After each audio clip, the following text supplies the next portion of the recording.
Flat প্রতারণা কাণ্ডে আরও অস্বস্তিতে অভিনেত্রী নুসরাত জাহান।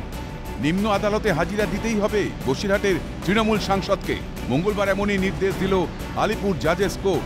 এর আগে নিম্ন আদালত নির্দেশ দিয়েছিল যে মামলার শুরুর দিকে অন্তত একবার করে আদালতে এসে হাজিরা দিতে হবে নুসরাতকে।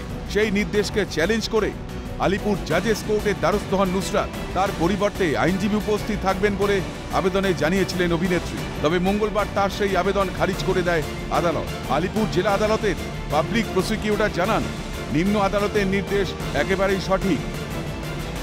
এই মোশনটা পাবলিক প্রসিকিউটর এসে বললেন যে এটার মধ্যে যা অর্ডার ম্যাজিস্ট্রেট করেছে রাইট অর্ডার, সেটাই জজ সাহেব রেখে দিয়ে পাঠিয়ে দিয়েছে। তা আমরা সেটা আজকে নিয়ে ওই ম্যাজিস্ট্রেট কোর্টে জমা দিচ্ছি।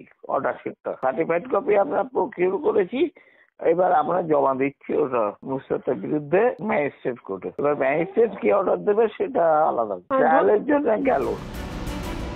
প্রসঙ্গত, ফ্ল্যাট প্রতারণা কাণ্ডে অভিযোগের আঙুল উঠেছে নুসরাত জাহানের বিরুদ্ধে।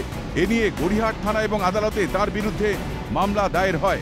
আদালত পুলিশকে তদন্ত চালানোর পাশাপাশি লালবাজারকেও চিঠি পাঠায়। সেই চিঠিতে প্রশ্ন তোলা হয়, অভিযোগকে কেন গুরুত্ব সহকারে বিবেচনা করেনি কলকাতা পুলিশ।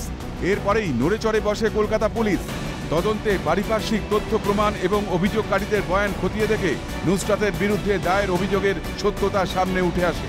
আর তারপরেই নুসরাতের বিরুদ্ধে দায়ের হয় জামিন অযোগ্য ধারায় মামলা। স্বভাবতই প্রশ্ন উঠছে যে জনপ্রতিনিধি হিসেবে বাধ্যবাধকতার দোহাই দিয়ে কেন হাজিরা এড়াচ্ছেন বসিরহাটের তৃণমূল সাংসদ। আসন্ন লোকসভা ভোটে কি এর কোনো প্রভাব পড়বে? অদ্রিজা ঘোষ ও মাফিজুল ইসলামের রিপোর্ট, ক্যালকাটা নিউজ।